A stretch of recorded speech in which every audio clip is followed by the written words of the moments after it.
Is that a flag? Ooh, Jorge, kill it. I want its death to be a warning to others. I don't. Hey, hi, it's me, Wilma Fingerdoo, with the Fingerdoo review of Canada's Drag Race Season 3, Episode 6. 6 episodes. Oh my God. And before we get started, well, I got some tipper-doos to thank. Chris Jones, you're a doll. Have a great time on your vacation. You're going to be missed on the live Zoom chats. That's all I'm saying. Thanks and love also to Adam Ferrero and my tipper-doo boyfriend, Vito. I love you, Vito. I'd also like to welcome a new princess to the Fingerdoo family on my Patreon page, Morgan Denoya. Welcome, Morgan. I hope to see you at our next live Zoom chat, especially seeing as Chris is going to miss the next couple or so. Oh, did I mention that we do 2 live Zoom chats a month on my Patreon page? If you'd like to join me on Patreon or send me a tipper-doo, the links are down below. Now, I also want to send a huge thanks to another one of my Patreoners, Elizabeth, who not only sent me these gorgeous chartreuse nails, which match my chartreuse eyelids, which, by the way, come from the Kimchi BFF Forever palette, which I want to say thank you to Michael Bergantino for. But Elizabeth also sent me this fab. I tried to whip up your eye. I like just say. It's a nice thing about fabric, you can always alter it. All right, now, Jorge, drink me. What is that? First of all, what's with the dead umbrellas? Are you finding them on the floor? Oh yeah, vodka and soda. All right. Black cherry soda, yummo. Thank you, Jorge. Very refreshing and summery. Okay, let's get to it. We joined our queens as they bid Lady Boom Boom adieu. And as sorry as Giselle Lullaby was that she was gone, better anyone else but her. Good for Jizzy. Does that nickname sound dirty?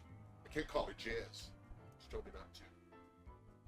Over on the sofas, the queens congratulated Kimmy on her lip-sync win. So they should.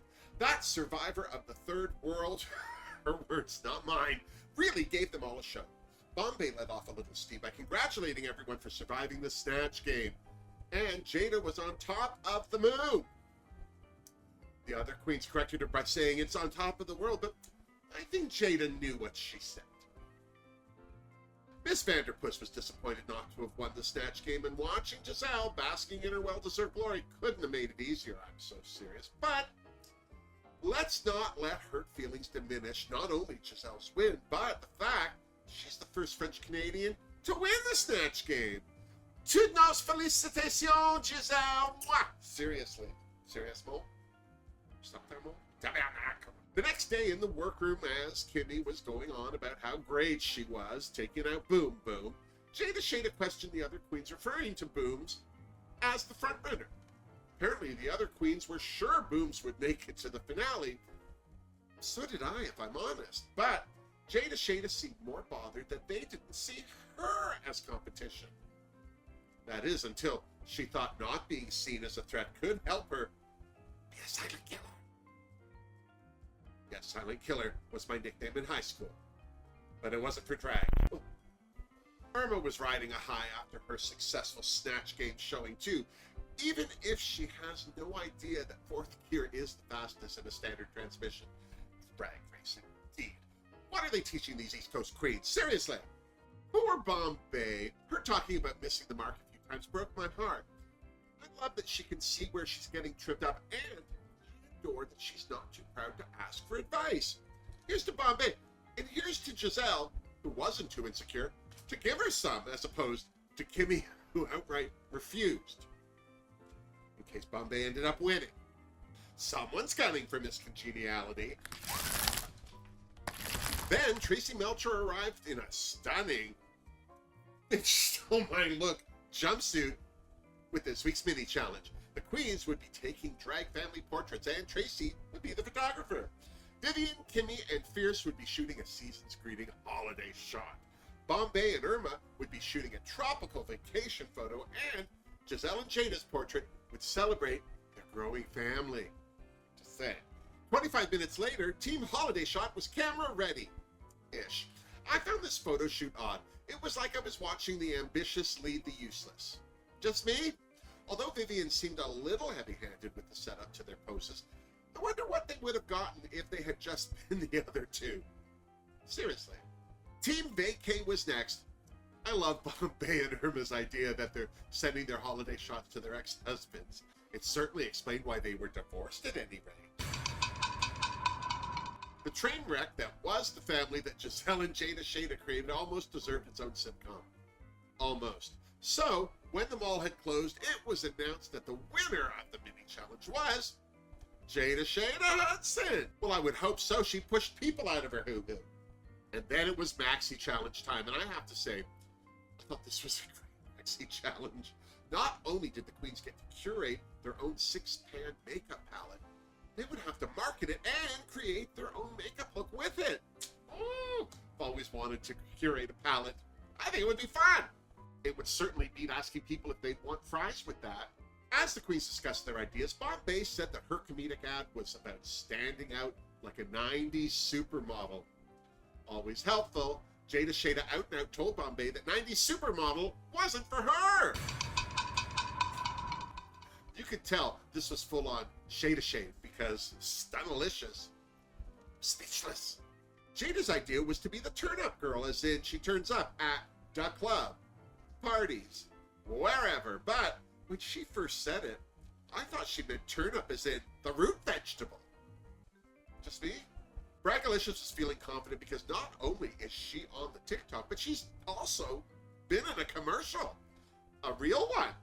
Regardless of all that, I predict Fiercelicious to do well in this challenge because when it comes right down to it, they're selling makeup and she knows how to beat a mug. Just worried that she's too focused on selling the makeup and not focused enough on being entertaining. Just that. That didn't seem to be a problem where the comedy queens were concerned. Vivian was going for a niche audience with her palette, Cat Mom. But I have to agree with Vivian. Just putting a picture of a cat on something can absolutely increase its marketability. Exponentially. Tell me I'm wrong. Giselle's idea to name all the shades in her palette after French swear words was cute, but would need some clever writing for the concept to stand out, if you ask me. No, I know no one did. I'm just saying if they wanted to. Irma's take was to make her palette all about Irma. She picked her fave colors and had even made up words for the palette.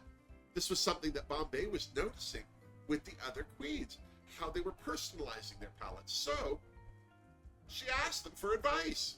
Sure, there were a couple of jokes at Bombay's expense off the top, but the biggest piece of advice Bombay got was that she was better than the ideas she was coming up with and just needed to remind herself that. Here's to the comedy queens. That was some solid advice, actually. After the queens filmed their commercials under the watchful and helpful eye of Miss Melchor, it was time to get ready for the runway. Brooklyn looked stunning in a pink sequin jumpsuit, very Sandra Bullock in the Lost City tee. Joining the gorgeous Tracy Melchor and the debonair Brad Gorski was the breathtaking makeup artist May Pang. Jesus. Stunning! Category is paint. Vivian's blank canvas with colorful underpainting and the palette fascinator were lovely until she stepped it up a notch with her colorful reveal. Fingerdoo for Vivian, and yes, colorful reveal was the name of my Fringe play. I just about died when Irma took the runway. Her color by numbers take on paint was not only clever, but exquisitely executed. Fingerdoo for Irma, seriously. Irma good! Bombay's tribute to Holy was gorgeous, and I loved her removing her sunglasses to reveal a softer, gentler eye. Do you think Brooke liked it? I was so overtaken by the message of Jada's runway that I almost didn't notice that the black down the front of her dress was paint. Fingerdoo for Jada, seriously. Giselle is another one who took this runway theme to the next level. Her ode to Picasso was so unique. How could I not give it a Fingerdoo? Look at it! It's art! Or at the very best, a plushie. Speaking of art, Prettylicious was the only queen whose runway got an applause from the judges, and so she should. It was a stunning look. She was the figure from Jean-Honoré Fragonard's painting The Swing, and once I regained consciousness, I gave it a Fingerdoo! How can I not? Look at it. Gorge. Gorge! Gorge. Finally, we have Kimmy Couture. And then it was commercial time. It was clear from the judges that the best commercial runway combo was that of Miss Jada Shada Hudson. Her impactful message about skin color on the runway gagged the judges. Tracy even thanked her for the message on behalf of her children. It was an emotional moment, and the emotions didn't stop there. Jada's commercial was fun and flirty, but the impact her beautiful promo photo had, not only on the judges, but on herself, got me all caught up in my feels. Oh, thank you. Although she had one of the best looks of the night on the runway, Irma's snot rocket did not take off. Shocking. The commercial was okay, but it kind of stayed on one note. As for her picture, I agree with May. I wish she'd used more of her eyeshadow colors on her face. Not that she didn't look good, just saying. Vivian Vanderpuss's runway was a hit with the judges, and her Cat Mom palette was fun and flirty and totally on brand with Vivian as Vancouver's premier Cat Mom. As for her photo, I was getting serious Joanne Worley vibes. But then when do I don't? May made a great point. As a Cat Mom, her cat eyes should have been bigger. Details, Vivian. The judges all loved Bombay's runway, but the same can't be said for her commercial. Brooklyn didn't find it cohesive, and Tracy thought her over-preparedness worked against her. As for her photo, May loved the colors and then gave Bombay a fabulous makeup tip. Not eyelids are created equal. Sometimes, to make the lashes go up, you gotta glue them that way. Also, a quick shot from a hairdryer does wonders, just saying. Of course, Giselle's runway impressed the hell out of the judges. May said she looked like a fever dream she didn't want to wake up from.